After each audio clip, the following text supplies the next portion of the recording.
Kwaso. Kwaso. Me say Kwaso. Ana me say Kwaso. Kwaso so Kwaso. E dey na do ba ha. Me fa fom. Nananum. Hwe obama nananum bo fom be ti ya ye bu so te. Sam me as me fa fom ade. Nananum se dey na do be pie ha. Nana. Dedi kan mo atena si. DL News.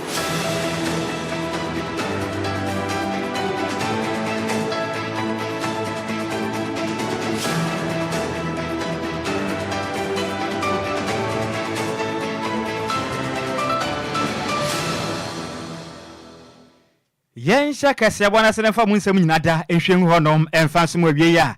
na ye kwa kopiemu e wa asante matenim na nim so maga na yetimu de empenifo sabe se yedu ensu ado a na yaka ze ne yedu amanfo so na yaka ya no mefiri se o ma na yetimu no nanse o maga na yeto abawie ye no de bia data ade abeche no na ja ato edwam na ye nsem pi na nim se we de enketo enya twane sam nanso ne abrahosema yensaka efra asante matemu echiremu sem eja etimiato eye kejetia market ni mu asante mu ema stores bi de ehho atumi aka akwakwa ya wahosem ye power asante matanum na mom emwa atumi ba no pa ni nyasem kuma se ni nyina ne sem Ghana National Fire Service pere bobaden ema omo hotumi ya ha egbowura honom etimi ekokotumi jana no pa ma misi amekese no ene megusu a ekonka ne ye pa na empenifo echirem sem eja no ehyaase anopa eye ahomachi nonum abapa ho sema no aduonu enson anopai ene gya no hyase a etimi eto eye kumase kejatia market nim na mo nyankopon fafie o mikese de odumgya yi mayekwa bomade agbawura honom etimi ekwakoso ejena no antimi antretre entimi anhye stores ahodo a ewo honom no ne yankwa asante mantem ne yankwa ne akase ma ne boni enchen eye folibo atenchen nansa na no me yankwa tie ne ahodo bi atwagu ye mle gya no eto eye kumase kejatia market no emu kejatia na ejademu kejitia aneja atumu na esho kejitia na kejitia DLFM 106.9 kejitia live ija to kejitia esho we were firefighters ija to kejitia eneja to 106.9 enti woni pa no pa ohu de esi ye nyina e wo kejatia market ni mu no ena ode ho nsem edi asumwe na yensem twere ni ofolibo aten eto nkra edmadi yakasebo ewe eye asante mantem no ba homa no so yenkwa ne kyene emisa ne sei eja no ekosi sei ofoli yemo akwa abade yakasebo so minia bacha mejo so empenifo se de okwa aten de oba aten de ogina ho no ene atento do woni wade wani edi nsem nachi boya mane awie yo minia meda se nenchia yetiefo ene ahefo nyina eno kra mepiem ewa asante mantem ene anope yanche asempa enfree kumase Dubai market dan ye de fe no asante mantem de fe se kejitia no abra ebo no nan na eja ya hwe ya phone so no na je se nkofo fra na afreflame ade ya kejitia ene ja asato mu no 2013 15th March the same thing ene ja to kejitia third floor onum we dey anto third floor nemum ekoto second floor kejitia bia eje yobi di janfante bia jana bia no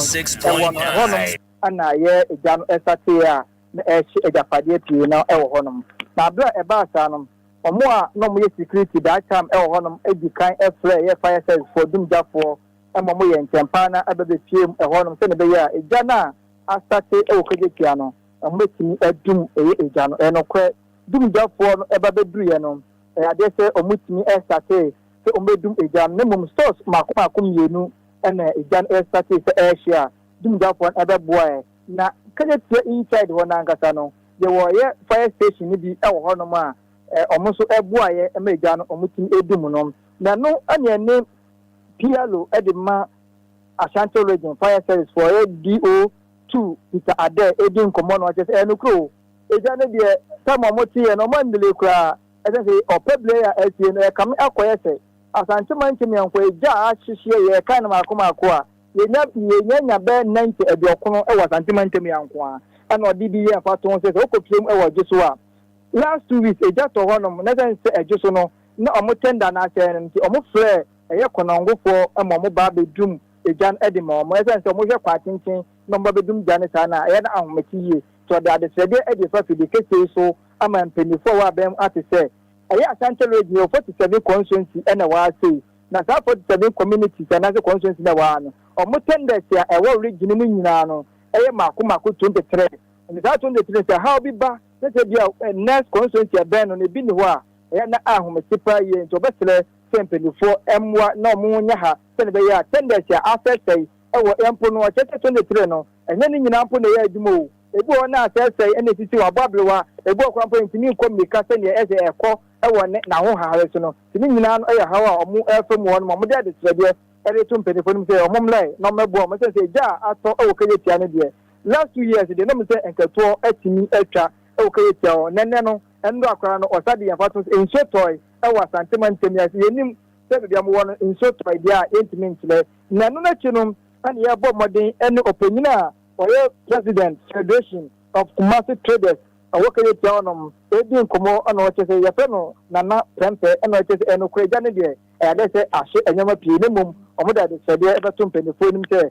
sɛnea ebi si ɛwɔ baabi a mpanyinfoɔ kɔkɔyɛ mo mmoa no saa so na kɛgye tiafoɔ nso ɔmo nso bɛhia mmoa ɛde afiri mpanyinfoɔ nso ɛnna no wobisa me a kɛgye tia market no ɛyɛ adeɛ sɛ egya atumi atom ahomakye abla na abɔ n'onum ɛba anɔpa nonsia ɛmu ɛyɛ a egya atumi ɛtom saa ɛsɛm no kɛsɛ deɛ Ghana police service foɔ nso bɔ ntɛm pa ɛba hɔ sɛ ne bɛyɛ a wosɛ egya tɔ baabi sɛ a na ɔmo a ɔmo nso de wia adeɛ ɛde akɔ na ɔmo nso ɛho ɛhapa yie tìrì nyinaa mu no ɔmo nso bɛboa sɛ ne bɛyɛ obi ntumi nfa obi ɛgya padeɛ ɛnkɔ na stores wa egyan ɛstate sɛ ɛɛsɛ no yɛ baako yɛ sɛ mother care store no bi sɛ yɛ otontɔn nkora ho nneɛma ɔpemfoɔ ho nneɛma no ɛno mu bi ɛna egya no ɛstate sɛ ɛhyɛ agyapadeɛ pii ɛna store baako a ɛyɛ mpanyinfoɔ a ɛwɔ kegyetia hɔnom no owura baako ne din no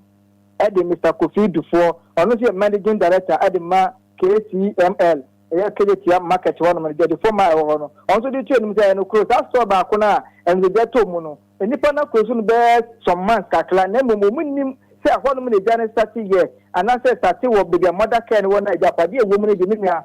bubugyaa na afei so ɔmo a ɔmo nyama ahyeɛ no ɔmo nso de tuo nim sɛ ɛmpo ɔmo firi edwanum ɛno akɔ no ɔmo nso de sika kakra nso yɛ de ɛto hɔ sɛ ne bɛyɛ ɛnɛ no ɔmo bɛtumi ɛde akɔ baabi foforɔ akɔkɔfa nneɛma ɛbɛgu store ma ne nyinaa no atumi ahye so ɔmo deɛ ɔmo de adesrɛdeɛ ɛde ɛto ɛyɛ fire service foɔ ɛna afei police foɔ no sɛ nhwɛmu mapa biara ɔmo bɛtumi ayɛ na ɛbɛboa ɔmo no ɔmo tumi nyɛ sɛ ne bɛyɛ a ahoɔhale ɛnasɛ ntɛmpa sika ɔmo gyegya no sɛ aban bosi akɔ na ɔmo kɔgye yɛ a ɔmo atumi nya ɛde ɛwɔkɔtoro deɛ a ɔmo kɔfa nti ɛna obusa mi deɛ a ne Kumasi kɛyɛ market egya ɛdɛm ash boati ma mmisa wo sɛ egya na ɛtɔ hɔ no mo no enipa bi atimi ɛho aka ɛwɔ gya nim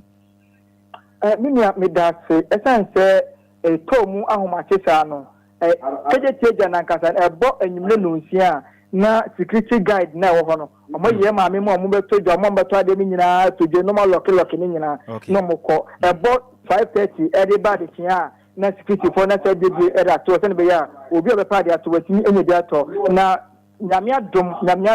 ɛsɛ sɛ gya ne tɔ mu ahomakye ne nti no na security for no hɔ no obi a ho anka ana no saa times no mo start mebie dwa ne kɛse te sɛ Christmas ma na ko mebie ne bɛyɛ ahomakye for ne ade no yɛde no mo nya mebie store ne mum egya ne timi tom na meyɛnda dum gyafo ase sɛ mo ba ntem na mo bɛboa ma stores no de aka no ɛno nso ɛntimi akyɛ yɛ second floor hɔ no ɛnso ɛntimi last 2 years 2023 na yɛ third floor ɛna ɛhyeyɛ ɛna this time around akɔkɔ yɛ second floor ti yɛnim sɛ last one nso no ɛbɛtwa so anaasɛ bɛsa ato aso deɛ wadaw no ti sɛ deɛ penifo de nhyɛmu apa ɛde egu ɛna afei nso no ɛyɛ regional minister ɛnya no foforɔ ɛwɔ asantema ntɛm ase nso no ahyɛ dwadefo ma no ɛbɔ sɛ nyankopɔn yɛ adom a n'aban ɛna abayɛ ndi sɛ aban aba no ɔmbɛhwɛ ɛde nhyɛmu apa ɛde egu akwam ɛde ama ɔmo nkyɛn na wobisa me deɛ a regional minister wa foforɔ ɛnɛ ɔkyɛ sɛ ɔne nsɛmtwerɛfoɔ ɔbɛkasa na ɔde n'ano di sɛm ato dwa afa egya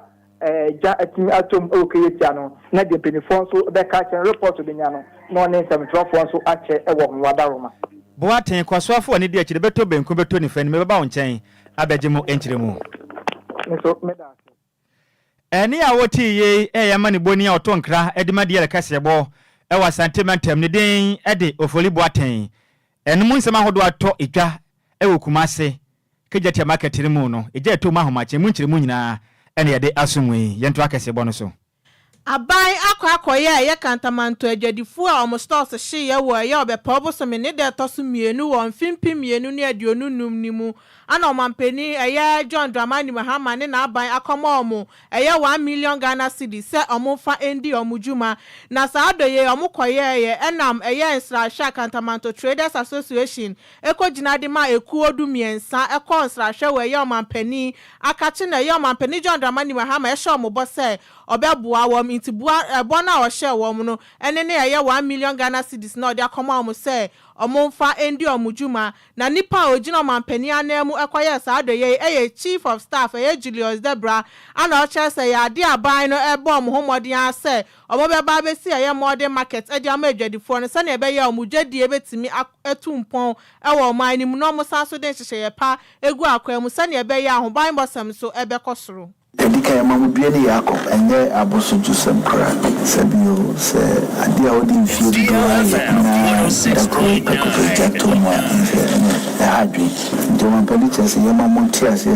osumu yako sebio nsuno dem se enya samwa obia emanenje na so abane se ade ya obetimi akache mwa se monshede na se odaso yo mampani de kwan bi eso ofaswa bo simu dadem obefaso mampani eto ababi ni yiwa unim andisi unim MPP unim CPP amanfo ni na ya oma na sano no prezama ma ohuno nema ni bi o wa se mo kekan de besi ni mani ya se pose ni transformer ni nema kitigidi bisa de MC e be free minister here in charge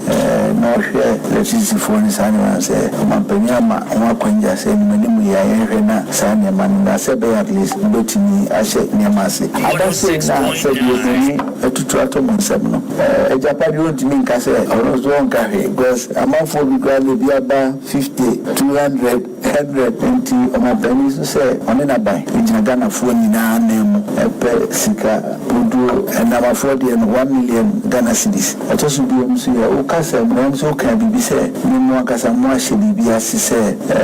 development in phases sinka hamu bo me hu no ahun hihye wo ho ni bibi say mo say aban so betimi adwintra e wo ho ene ya wuti ye chief of staff Julius Debra na owie na ya Reverend Opoku Afra no na yetetenani e de Kantamanto Traders Association no ejina adwadifo ni na emu ade asedakase e de ma omampani ne na aban e kire se ya de omani aso adoya wa be ya ma omuye nipa na emome ya de omakwakoje besia $100 million ewo Access Bank honum so nkomudi ba besi market no ntomo osra aban so mmomode ane ntokwa bi e wa asase no hu bia no obeboa wom no wayi afri ho yabeda wono benefits especially about banu sankra investors say edani jodano chimo mamampu utie yenko free ketwa kusipani so eno chire say yansi mo ya kano eno homiti de but on masemwe ena honche eno mani ye obehwe obijimbia de chief of staff nsa no hia ne atoato agye ne ho koye befa so emo bi fra ba mo ba enti ampa yani chie ho ahobasi odi hia ye ebe oda ina di chire sa da no so yes yebenya adenti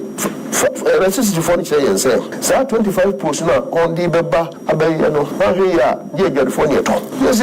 sikawe yemo se lekura de beti aboye ne be na yin sika koto pole makuma 25 tie besre na bru ha ya omampani twa e kwan se yema ho nchen de se wa no se yebehia transformer bi ne hia post na on se yentono ene ya wuti ye Reverend Opoku Afro no na yetetenani e de Kantamanto Traders Association no yentu akase ebo no so ne yemfa ya nifa nkire mum e wa tema tanim ne yenkopie mum e wo kura din da so anwea na kopie mu ho no mo de yampirima moden atimi agya ye brentu akase pa e de ato ho no se be ya enframapa betumi atwa Ghana ho ahia na asase atumi ada wo na mo anso enye ba bi atena na mmiri bi edi ani mu nkire manso ebe baby atimi edi wonu dwuma nanso ene Ghana de hye bi akase kirim se dabi saa bia na da ho no ma eye kwaye brentuo na mpanifo de ato ho no mo no wo mani nso kora ne senti o mabɔ awuram ene fuma gudie yi kwati kwan apa o mun sam yenu ni mfa nyina da onom edi e2 galam se wo kwaye ni mu anyasem kuma kora na nkra betodwa eye ho sem nyina ne sem ekom yenu bi etuma kwa kohie mu e wo kwaye ni mu a wodum nyina da e kokopɛ efuma gudie e wo kwati kwan so ma nam so nti etutu atumi akɔ ma esi ameketimi mako mienu kana na tim wode mu nyina da atimi ahwera mo kwan na omato yanom e wonse do nipa ba akoso wa pra baabi oda sese no me ne okase no Edin pass Yankopon Fafia one rempa na nkwa etimi efri ne nsam na nhwem pande ya kasebo ayade afa nsam nyina kire musena no kwada twamen na eyo pepambo so to so de no mienu nipa mienu anase ko mienu a mu nyina da etufo magudie yi bi equation na tutu otumi course okwana mu kire mse da bi aha ya media ba konso asa ha se ye dia na mo de bo ani ne nyasem kuma na we ya twenkrante na we ya tutu ne dima ya okwana ma sabi bi a sabi abofo akohuro mu kopendam ekunu na so ne nyina da na galamse hu etututwe no nom na nka no etodwa ekirem sem ade hye bi ekirem a wono maban na aba ne senti aban na aba no ene obi ewo mining concession ho no mpa wono mo Jeffrey ne every say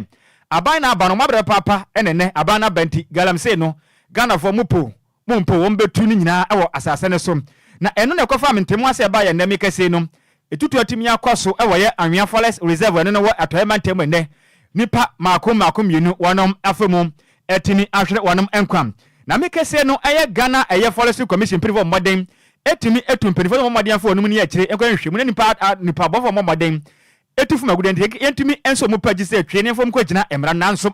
ankotentam alise wo modern etimi twitwo edisi eye Forest eye guide mpenifo no so epapa wonom asum ebro wonom wiere mka kire say mo fa he ne ba na mo se wo ye fa ha wo se da bi mo fa ha bio mo fuma ni nkyira ha sei na mo nkofie visa de mo huro mo kodi adanse ye se mo hwe na obi ense bi visa de yakoso no mo ba ma ho ye beje mo nka e de afri wore mo sem na nyame ncha de post fo na so de mo mode timi bo woro kwanim ma me kase timi akiri mpere bebre na mo akogina aseni me na mra etimi ene wonom etim edim na yenkotie ne ahode obi atwago ye mna soja fo no kwache ade hye ni bia na wonom etu efuma gudie no mo mo ana tu etu no ana kida rofolo ana tu no ai mo kuta tu na mo ja ya kwa ana kida rofolo ana wana simamo obre ai na wana simamo wana simamo waya ne yema usi na fana wani ai wodi se ai body guard eh mama body guard uzo komanda mu fa ba trasele na zo kirma ana zo ari kirma juma jo kwa na cheka tazam di mo ana tu etu no ana kida rofolo ana tu no ai mo kuta tu na mo ja ya kwa ana kida rofolo ana wana simamo obre ai na wana simamo wana simamo waya kameme ne yema usi na fana wani ai wodi se ai body guard eh mama body guard uzo komanda mu fa ba trasele na zo kirma ana zo ari kirma juma jo kwa ana wana simamo obre ai na wana simamo wana simamo waya kameme ne yema usi na fana wani ai wodi se ai body guard eh mama body guard uzo ochia me anim asemka na ade hye na ekirem se wedie Ghana man penin John Dramani Mahama ne bodyguard no na ehye ombo se omomode yankotu efumagudie ewo ye Anwea Forest Reserve num ewo ye atoyema ntenem emu nsem na dia so na ba Facebook no so DLFM 106.9 ya di video na to so na mom se de video na ni tie no etuo na ato ne nipa ni bia pra na hwe moja pra ngomo na ene yanyan ya de to so a wa hwe na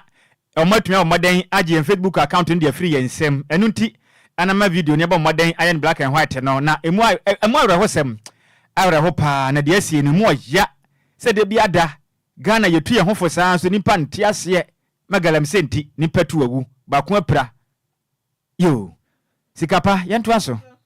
yanto akasebo ne so na MPP amanyoko no e de nsama betudwa echiemu se ya ade a eye honhom nsensem nti na eye afe eye mpimi enu ne eye dionu nan abato yeto ye no eye ade omudi nkuku esanse na niema bi koso a niema no enya eye honam fa ye honhom fa pa no nam so ma eye omunkuku no etimi ba ye na ye omu General Secretary Justin Frempong Kwadwo na di betudwa na o kire se wa wo hwe nkronkro bi anakomo ye eye MPP stronghold pa na so yeto aba ni wie ya bobo aba na kire se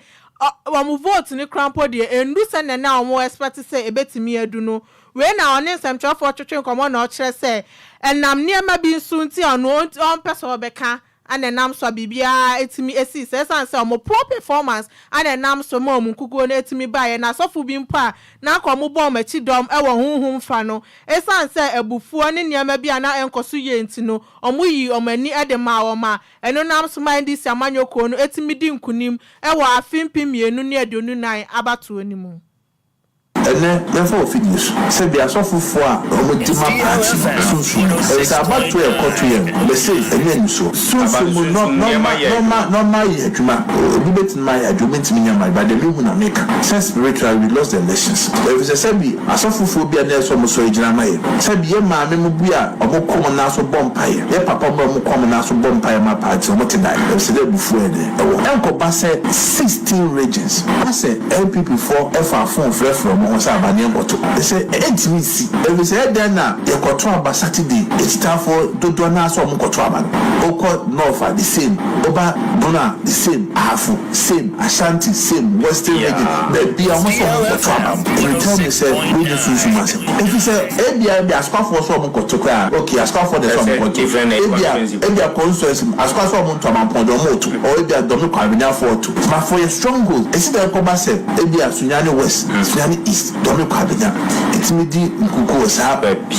Conference go ha King Kuku da editmis. Ati normal course wa ankoyi na edu sa meya. Say there so be so original. MPP General Secretary Justin Frimpong Kojia. Yen to akase abo no so ne yen kwaso a nkogina mu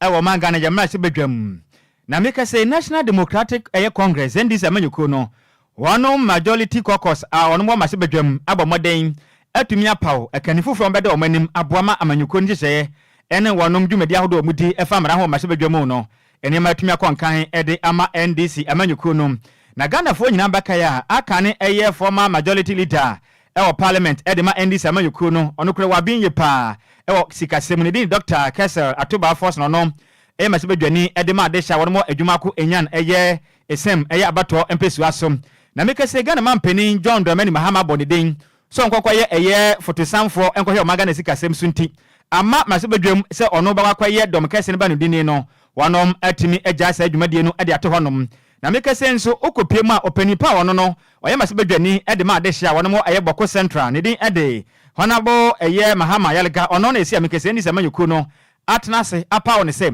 onkwankwaye majority leader emfama wonom ewo mdwumadi ahodo wo mudi ewo masebedwam efenso okopiem a Emmanuel ama Kofibua ono ye MP edema elembele na meka se no nsachira tumi aba ono na ye deputy majority leader sisi ya Ghana mampeni atonsa dia frane so no enkokoye osofo ba hwe omanga na ye nsase yakwa ye na efenso efuma gudie so nti na se meka se no Ghana aye anandi se mayokwa wo modem atumi apaw eye kwaku Ricket Hagan ono aye masebadwani de ma de so mo eye Cape Coast eye south so no na nkwahye na nkobba dwumadin pa na onkonkwaye eye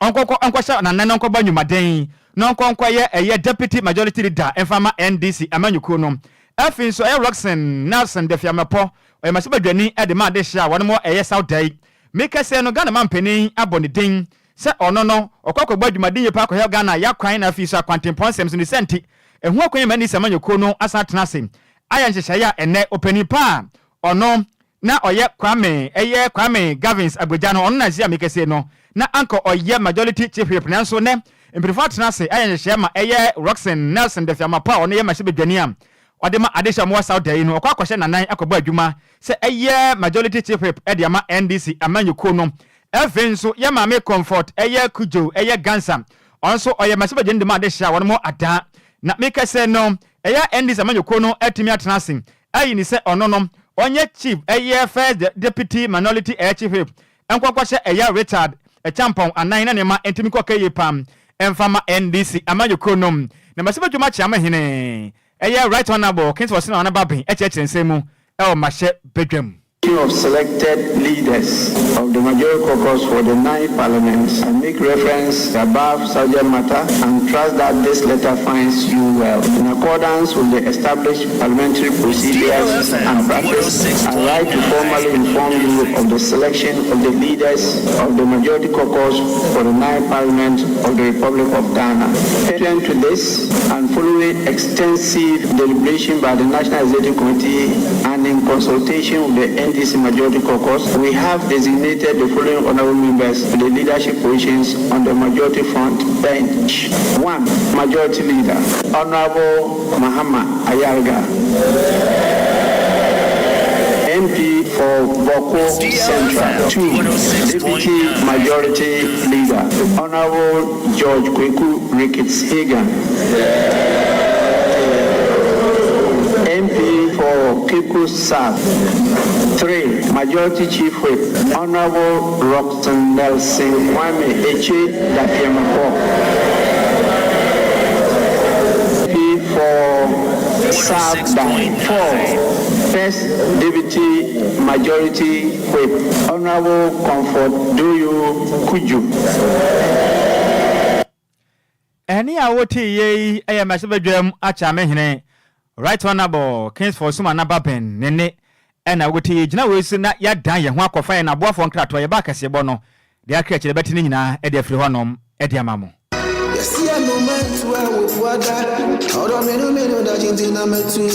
Makwantu ohun aye medadwen nanso meyansam tronenti menya daje ye hwehwemu ekohu Sunday Sam's consult na wonom nti ende metimi ba menya abrani adaje ekenkan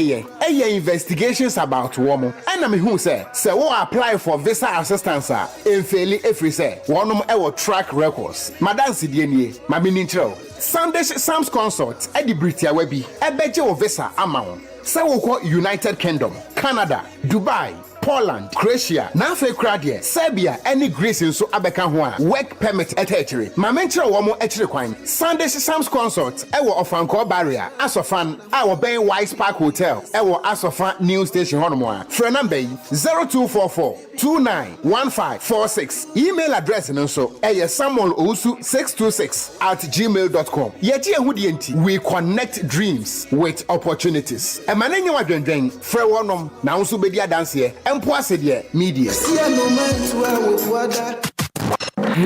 It's official. DLFM 106.9.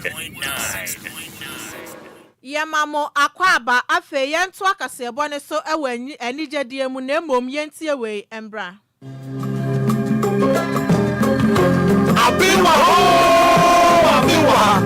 106.9. Positive confessions. I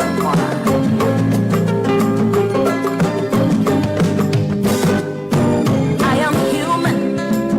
born of a woman. I have my flaws. I do have my flaws. 106.9. I am human, born of a woman.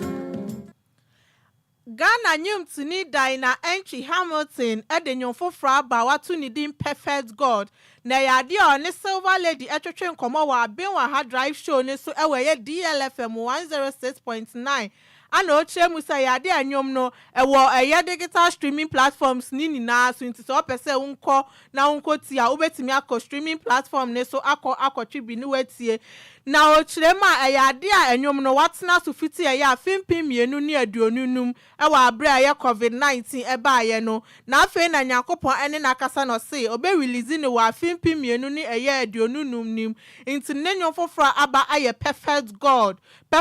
no ochire ma ayade a eya sedanyom anode ma Nyankopon esan se nipa ye boni ayedi ni na echi na yade Nyankopon ekoso ebo ye ho ban etie ye mpa ebo eye bibia de ma ye nse ne ye ka kire no nti yade a perfect God ne de ya sedanyom ye pa we na ye silver lady ebisa ne se asa wonyom na uboni na no eni nipa abrabo no ya ase ana ochem se ane ne nyom otu ni na na fa nipa abrabo ho eni se ne Nyankopon etimi akon ede ama nipa ena ofa so ede bone nyom and for boom. Honam bisa me ho said abio. As the opese o bombardie with the numuna na.